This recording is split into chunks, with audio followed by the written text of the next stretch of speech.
Good morning, guys. I hope you have had a great week. Luke with Premium Aquatics here. Thanks for joining me. Today we're going over a small product, pretty vital, but what we're going to do is we're going to go back downstairs into the basement where my water is getting made. Today I woke up to the Neptune ATK going off. I don't know how long it had been going off. I apparently did not do a great job on checking on my reservoir. I knew it was getting low, but I didn't know it was quite that low, so I had to bring up 10 gallons of water, fill that guy back up, but that depleted pretty much my water source down in my 30-gallon trash can. So I needed to make more water, and my DI is pretty well spent. It's changed color. However, the TDS on my second and third probe is still reading 0, while my first is reading 300, 350, somewhere in there. I'll have to take a look and show you. We're going to go and test my water and make sure that that meter is reading properly. We're going to take a little bit of a sidetrack to make sure that my water system is working properly and that I'm getting a good ratio, because obviously with every unit there is a good water to bad water ratio. What goes out through the waste compared to what goes into your reservoir. Most systems can get you anywhere from 1:4 ratio, 1 part good water to 4 parts bad water. Some claim down to as low as 1:1, which is absolutely phenomenal if you can get that. So I want to take a look and see what I'm getting and see if what's going on, if I'm still getting a decent ratio or if I'm maxed, if I'm doing 1 good to 10 parts bad. I know I've got to look at my water here and make sure that everything's working properly. So the best way to test this is, of course, to do some cannonballs. So let's go downstairs, let's get suited up, let's do some test runs.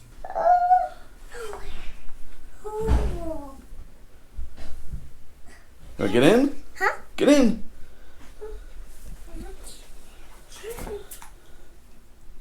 Is it cold? Yeah. Okay, do a cannonball. Cannonball. This is how you test your water and your output as opposed to your wastewater. And this, we're not wasting water. We're having a little pool, although this pool apparently leaks air as well as water, so this was actually really worthless, and I wasted a lot of time on this. So let's get a sample of my good water here. We're going to take it upstairs, and we're going to do some testing here, so let's go get that.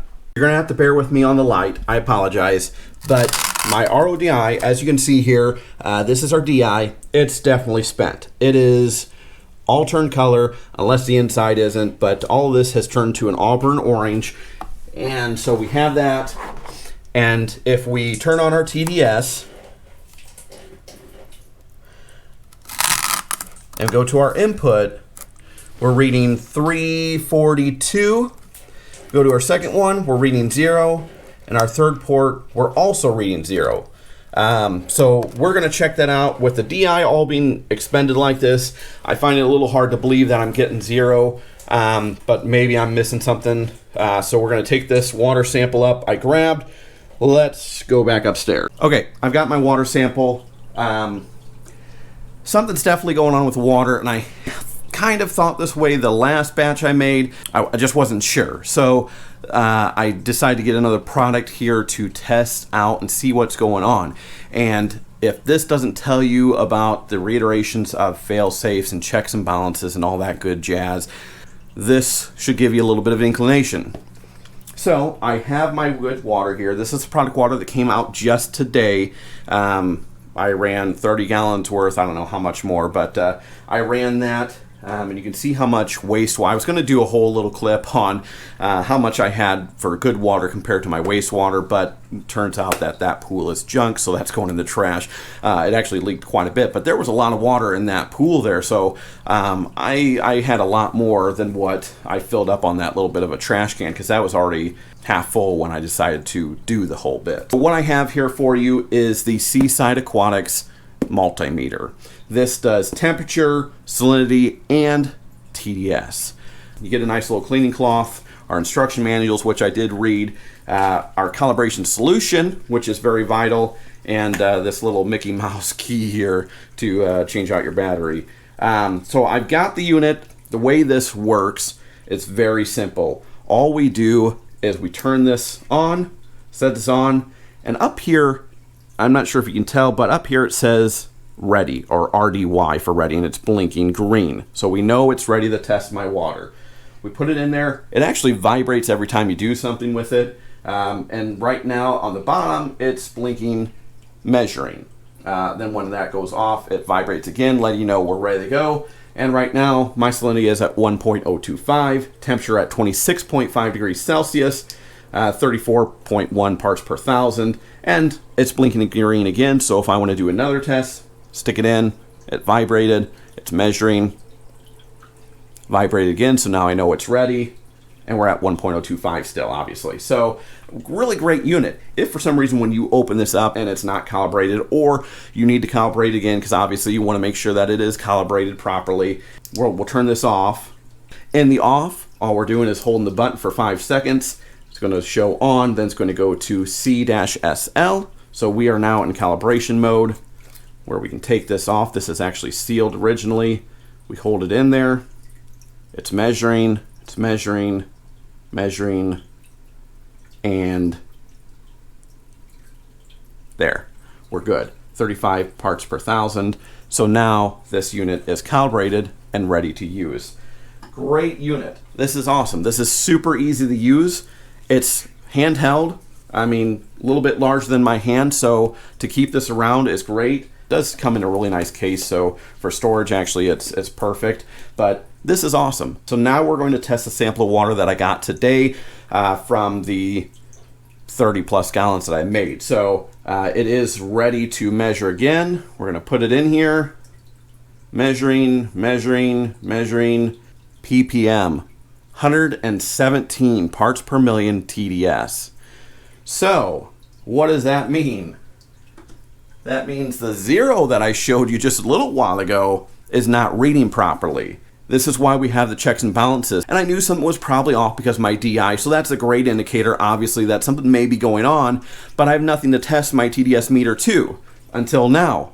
Not sure if it's just my probe alignment. It is going the way it's supposed to as far as being lined up with the water, but maybe it got knocked, maybe it got messed around with and I didn't realize it. So I'll have to check that. But this is why we talk about things like this and how vital a backup is. Take a look at this Seaside Aquatics pen. It's a great unit. It just backed me up, so I had peace of mind that I'm not putting in water in my system that has 93 parts per million or 100 or plus.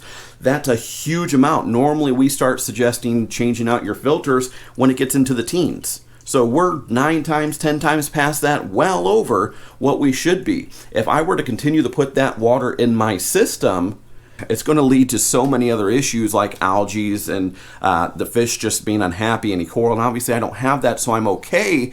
But if I did, I'd be running into a much bigger issue than what I have now, especially if I didn't question it. If I just said, oh, okay, well, it's still reading zero, so I'm good to go. If I didn't question that, I'd be in a big heap of trouble here 2 months down the road, and I'd be wondering, why are my fish not looking good? Why am I getting algae? Why can't I defeat this? What's going on? My TDS reads zero, everything else looks good. This is why we test everything, and this is why we back it up, just in case something fails, because there's always that possibility. There's always a possibility that something's going to fail on our system. So, thank the Lord that, that I decided, let's go ahead and test it, because if I didn't, I would definitely have put that water in there had I not retested it. And I would have had many, many more issues later down the road. Definitely recommend this. Very valuable within many realms of what our system does. To back up, take a look at our temperature, whether we're looking at the tank. This would be great if you got fish or corals. If you want to know real quick what the water temperature is in the bag, what the salinity is at in the bag, you can do that without having to get out your refractometer, get out your temperature probe, all in one unit. You can do that, dip it in there. You know what you're looking at for acclimation. Like me, for the TDS meter and my RO, I was able to tell that something's going on with my meter that I need to check out. But really, that's it for this week. Go check this out. It's the Seaside Aquatics Multimeter. I'll put a link in the description below for it. You can go check it out. I'll be working on that TDS meter downstairs to see if I goofed it up Most likely it was my error, just from users, but we'll see what's going on with it, get that back up and running, and we'll keep rocking away at this tank. We're looking to get some fish soon, so keep an eye out for that. I'm excited. What's it going to be? Take a guess, leave a description, or leave it in the comments below. All right, guys, that is it for me. I'm going to get out of here. Maybe go see what's going on downstairs, but have a great weekend. If you haven't already, please make sure to like and subscribe. Hit that bell for the notifications so you can stay up to date on this system as well as our other videos we're putting out. If you're going to Macna, check us out. Brandon's going to be going there, so make sure to stop by and give him a noogie. Say hello, one of the two. I don't care which. Do the noogie. It'll be great. But we appreciate you. Thanks again, and we'll see you next weekend.